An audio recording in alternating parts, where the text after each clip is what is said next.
ऐसे होते रहता है इनके कार्यकाल में। इनका काम है कि फुट डालो शासन करो। अभी भी ये कह रहे हैं कि यहाँ जो है बांग्लादेश वाला मॉडल यहाँ तुरंत आ जाएगा, बिल्कुल आ जाएगा। आज नरेंद्र सौभाग्यशाली है हमारा देश और हमारा यहाँ का देशवासी कि नरेंद्र मोदी जैसा जो है ना, उनको दमदार जो है ना एक नेता मिले हैं, इस देश का वजीर आजम मिले हैं, जो कि देश को मजबूती से, अर्थव्यवस्था को, संगठन को मजबूत किए हुए। कहने वाले कहते रहेंगे नरेंद्र मोदी साहब, हम जो है तन मन धन से उनके लिए हम जो है हम उनके लिए रोड पर आ जाएंगे, उनके लिए हम नौछावर हैं, उनके लिए हम समर्पित हैं। क्या हिंदू, क्या मुस्लिम, क्या सिख, ईसाई, सब हम उनके लिए समर्पित हैं। हम हर तरह से मजबूती के साथ उनके साथ खड़े हैं। ये जो है ना हिंदू और हिंदुत्व पर इनका मुंह में दही जम जाता है। इंडी गठबंधन वाले सारा का सारा विपक्षी जितना है भारतीय जनता पार्टी को छोड़ करके देश के प्रति कभी भी वो ईमानदार नहीं है। ये चाहते हैं देश को कैसे तोड़े, कैसे जातिवाद में बांटे। नमस्कार, स्वागत है आपका प्यारा हिंदुस्तान पर। आज जिस तरीके के हालात बांग्लादेश के बने हुए हैं कि लगातार स्टूडेंट्स के आंदोलन की आड़ में लगातार हिंदुओं को टारगेट किया जा रहा है और जो तमाम लोग आज तक राफा को लेकर सोशल मीडिया से लेकर सड़कों पर उतरे हुए थे, पर आज उन हिंदुओं की आवाज कोई भी नहीं सुन रहा है। और वहीं दूसरी तरफ लगातार देखिए किस तरीके से जो है वो विपक्षी पार्टियां आज हिंदुओं को लेकर चुप बैठी हैं। इसी पूरे मामले पर बात करते हैं। इंद्रदेव जी हैं हमारे साथ। इंद्र जी, जिस तरीके से बांग्लादेश में हिंदुओं को एक तरफ मारा जा रहा है और वहीं दूसरी तरफ कुछ ऐसे भी लोग हैं जो कि भारत में भी इसी तरीके की स्थिति करने की कोशिश कर रहे हैं और ये तक कह रहे हैं कांग्रेस के कुछ नेता कि एक ऐसा भी दिन आएगा जिस दिन प्रधानमंत्री नरेंद्र मोदी भी शेख हसीना की तरह इस्तीफा दे देंगे। देखिए, ये कोई नया बात नहीं है, ये परंपरा रही है। मुगल काल में भी यही हुआ, अंग्रेजों के समय में भी यही हुआ और ये जो है ना कांग्रेस के 70 साल कार्यकाल में भी यही हुआ। हिंदुओं को टारगेट कर करके, सनातनियों को टारगेट कर करके जाता है, अपने घर से बेघर किया जाता है। जब 1947 में जब हमारा देश आज़ाद हुआ तो अपने घर में 1 करोड़ हिंदू अपने घर में बेघर हो गए, अपने घर में बेघर हो गए। उन्हें मार दिया गया, कर दिया गया, उन्हें जिंदा दिया गया। 1984 में देखिए कांग्रेस जो है पकड़ दिया, लाखों आंकड़ा छिपाई गई। एकमात्र बहादुर शाह जफर रोड यहाँ पर जो है ना, वहाँ प्रिंट मीडिया चलती थी और जो है कि वो उनका अंडर में आती थी। इंदिरा गांधी जो बोलती थी वही लिखते थे। तो ये लाखों हत्या किए।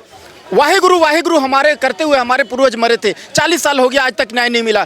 आज सत्य सनातन धर्म को जो ये करने गए थे, विरोध करने गए थे, गौ हत्या नहीं होनी चाहिए, कृपात्री जी महाराज, उनके साथ में भगवाधारी साधु संतों को इंदिरा गांधी 10,000 साधु संतों को दिया। रोते रोते उठाते हुए रोते रोते श्राप दिए थे कृपात्री जी महाराज। अच्छा, 10 लाख हिंदुओं को एक दिन में कश्मीर से भगा दिया गया। तो ये कोई नया नहीं है, ये ऐसे होते रहता है इनके कार्यकाल में। इनका काम है कि फुट डालो शासन करो। अभी भी ये कह रहे हैं कि यहाँ जो है बांग्लादेश वाला मॉडल यहाँ तुरंत आ जाएगा, बिल्कुल आ जाएगा। आज नरेंद्र सौभाग्यशाली है हमारा देश और हमारा यहाँ का देशवासी कि नरेंद्र मोदी जैसा जो है ना, उनको दमदार जो है ना एक नेता मिले हैं, इस देश का वजीर आजम मिले हैं, जो कि देश को मजबूती से, अर्थव्यवस्था को, संगठन को मजबूत किए हुए।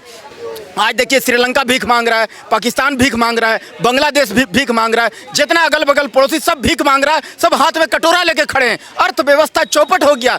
ये आज अगर कांग्रेस हमारी रहता ना, वजीर आजम रहता, हमारा देश में प्रधानमंत्री रहता ना, तो हमारा यही स्थिति रहती। आज देखिए अर्थव्यवस्था सभी बड़ा बड़ा देश का चौपट हो गया है। रसिया का देख लीजिए, यूक्रेन का देख लीजिए, आज जो है ना फ्रांस को देख लीजिए, जर्मनी को देख लीजिए, आप जो ग्रेट ब्रिटेन अपने आप को ग्रेट बोलता है ना, उसको ग्रेट ब्रिटेन को देख लीजिए, अमेरिका को देख लीजिए। सारा का सारा जो है ना सत्यानाश हुआ पड़ा है, सारा अर्थव्यवस्था चौपट हुआ पड़ा है। उस परिस्थिति में भी नरेंद्र मोदी साहब कैसे संभाल के रखे हैं, हम लोग को महसूस नहीं होने दिए आज तक। सलमान खुर्शीद ने तो ये भी कह दिया कि प्रधानमंत्री नरेंद्र मोदी भी इस्तीफा देंगे एक दिन शेख हसीना की तरह। देखिए, कहने वाले कहते रहेंगे नरेंद्र मोदी साहब, हम जो है तन मन धन से उनके लिए हम जो है हम उनके लिए रोड पर आ जाएंगे, उनके लिए हम नौछावर हैं, उनके लिए हम समर्पित हैं। क्या हिंदू, क्या मुस्लिम, क्या सिख, ईसाई, सब हम उनके लिए समर्पित हैं। हम हर तरह से मजबूती के साथ उनके साथ खड़े हैं, नरेंद्र मोदी साहब के साथ में। लगता है कि देश भी हमारा 2 गुटों में बंट सकता है, नरेंद्र मोदी राजनीति बांट सकता है। देखिए, कभी नहीं ऐसा। वो सोचने वाले ख्वाब देखते रहें,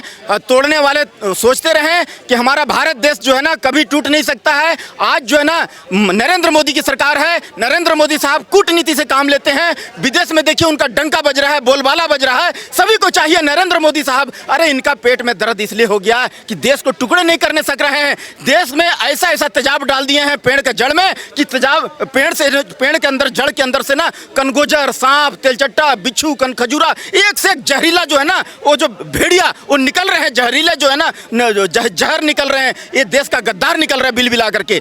तो ये नरेंद्र मोदी साहब देखिए, कंप्यूटर को फॉर्मेट करिएगा ना तो 1 घंटा लगेगा वायरस को स्कैन करने में, वैसे ही सारा देश फॉर्मेट हो रहा है, तो टाइम तो लगेगा ना। हर चीज का दुरुस्त किया जा रहा है। नरेंद्र मोदी साहब कूटनीति से काम चलाते हैं, ऐसे हाथ जोड़ के काम चलाते हैं। लेकिन हमारे योगी जी अगर गलती से प्रधानमंत्री बन गए, लाल किला से अगर आवाज आ गई तो उनके हाथ में चक्र है, वो चक्र देते हैं। सुदर्शन चक्र छोड़ देने के बाद वो सोचते नहीं है। ये है योगी जी का, कहते हैं यहाँ लड़की छेड़ो, अगले चौक से तेरे को यमराज से दर्शन करा दिया जाएगा। तो ये है योगी मॉडल। हम योगी मॉडल की सराहना करते हैं। हम योगी जी को, हम हमारे भावी प्रधानमंत्री हैं। हम तो कहते हैं बांग्लादेश में एक दिन के लिए 24 घंटा के लिए खाली वहां पर उनको वजीर आजम बना दो। ये योगी जी को वजीर आजम बना दो, वहां का प्रधानमंत्री बना दो, बांग्लादेश का प्रधानमंत्री बना दो। अरे बन चुके हैं मोहम्मद यूनुस, हमसे ही टूट के गया है। हमारा ही देश का वो जो है पहले भाई थे, आज एक दिन के लिए प्रधानमंत्री बना दो, वो दुरुस्त कर देंगे, बांग्लादेश को टाइट कर देंगे, बांग्लादेश को टाइट कर देंगे। बिल्कुल। अच्छा ये बताइए, इंडी गठबंधन जो संसद में हर मुद्दे को लेकर आवाज उठाता है, आज हिंदुओं के साथ नरसंहार हो रहा है, जिसको लेकर इजराइल ने भी कहा कि हमें भी चिंता है, पर हमारे देश की पार्टियां चुप बैठी हैं। देखिए, ये जो है ना, हिंदू और हिंदुत्व पर इनका मुंह में दही जम जाता है। इंडी गठबंधन वाले सारा का सारा विपक्षी जितना है भारतीय जनता पार्टी को छोड़ करके देश के प्रति कभी भी वो ईमानदार नहीं है। ये चाहते हैं देश को कैसे तोड़े, कैसे जातिवाद में बांट करके, तोड़ करके हमें के लिए और मारपीट कर करके, दुरुस्त कर करके। अगर हम नहीं डरते हैं तो हमको आतंकवादी से बम फोड़ के डराया जाता है। तो ये चाहते हैं जैसे भी करके तोड़ करके अपना फुट डालो, शासन करो, ये फुट डालना चाहते हैं। लेकिन हम जो है, हमारा नरेंद्र मोदी साहब है, हर तरह से टाइट करके रखे, वहां से आतंकवादी घुसता है वहीं किया जाता है। इनके कार्यकाल में हाथ बांध दी गई थी, कोई भी जो है ना पत्थर चलाओ 500 रुपया लो। लेकिन आज अगर कोई पत्थर चलाता है तो वहीं पर उसको जो है ना किया जाता है, वहीं पर आतंकवादी कोई घुसता है तो वहीं पर उसका जो है अंतिम संस्कार कर दिया जाता है। जी अच्छा ये बताइए सरदार जी, मेरा सवाल आपसे ये भी है कि आज जिस तरीके से बांग्लादेश की पूर्व प्रधानमंत्री शेख हसीना तो भारत आ चुकी हैं, पर जिस तरीके से प्रधानमंत्री आवास में घुसकर वो जो सो कॉल्ड स्टूडेंट हैं, उन्होंने पूर्व प्रधानमंत्री के कपड़ों को लहराया सोशल मीडिया पर, जिसकी वीडियो पर रवीश कुमार ने कहा कि ये तो जनता के हाथ में पावर हो जाए तो ऐसा ही होता है। आज जनता को एहसास हो रहा है कि वो क्या कर सकती है, तो ये तो प्रोटेस्ट। देखिए, सबसे पहले जो है ना, वो जो है वो उस देश का जो है ना जाहिल लोग हैं, अनपढ़ लोग हैं, उनको शिक्षा से दूर दूर तक कोई नाता नहीं है। वो जानवर बन चुके हैं, उनके अंदर की इंसानियत मर चुकी है। वहाँ का लोगों को, हिंदुओं को पकड़ पकड़ कर जिंदा रहे हैं पेड़ पर। तो वो जो है ये परिस्थिति यहाँ भारत में ना होने पाए, इसलिए हमें भारतीय जनता पार्टी के साथ मजबूती से खड़ा रहना होगा और उनको और ज़्यादा सीट दे करके उनको कंधा को मजबूत करना होगा। वो जो है अपने ही देश को तोड़ने पर लगे हुए हैं, अपने ही घर को जलाने में लगे हुए हैं। वो असल में दरिंदा हैं और वो जो है राक्षस हैं और वो जो है देश का गद्दार हैं। उनको उनका देश से कोई मतलब नहीं है।